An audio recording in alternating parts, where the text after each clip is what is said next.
Embassy. Of course, as you can see, there are quite a number of them that have been here. We're told some of them arrived very early this morning, of course, hoping to be among those that will board this particular flight. So what we understand is that this is the last flight that, according to the Nigerian government, will be leaving South Africa and making its way to Abuja.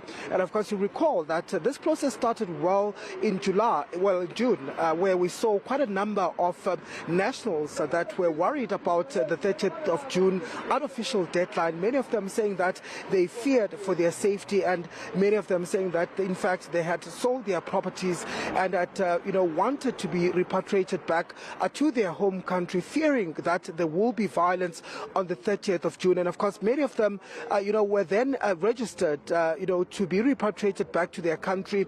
Initially there were over just 1,000 of them that had indicated that they want to be evacuated from South Africa back to Nigeria, but we understand that that number, Britain, has since grown. We understand that now there's been 4 other flights that have taken, that have essentially left South Africa to Nigeria, and the last one was last week Thursday, where over 280 of those Nigerian citizens had then left to their home country. But you recall that there has been quite a number of challenges with this particular repatriation, given that there was a flight that was cancelled on the 15th of June, really leaving many of these citizens frustrated. Many of them had traveled from other provinces, including KwaZulu-Natal, in order to come and be able to then be repatriated back to their countries. I'm back home.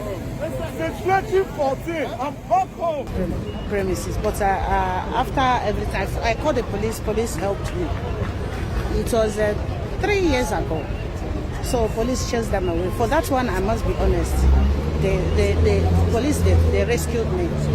But after that, I was not harassed again. But in general, it's killed the business, and then you can't even walk around freely. If you are just sitting, we can just come and arrest you like, hey, where are you from? Where are you from? Oh, I'm from Nigeria. And I said, no, you are not allowed to be in this country. For what reason? We've been trying to do a lot of things, but they don't allow us to work. They don't give us paper. We try a lot. I wouldn't say I faced a lot of discrimination, but it was there.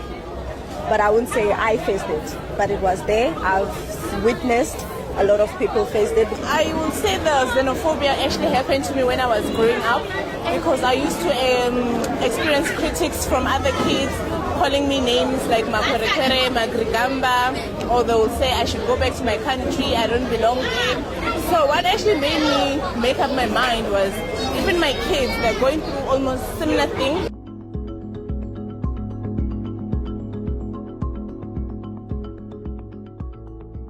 Regarding the status of Nigerians living in South Africa, the High Commissioner from Nigeria in Pretoria has clarified that issue several times to say that Nigerians that have just returned were well documented in South Africa. They were living in South Africa legally and doing their businesses. But even if there were issues of illegality, that will be determined on a person-to-person basis. You can't just crown the entire Nigerians living in South Africa as living there illegally.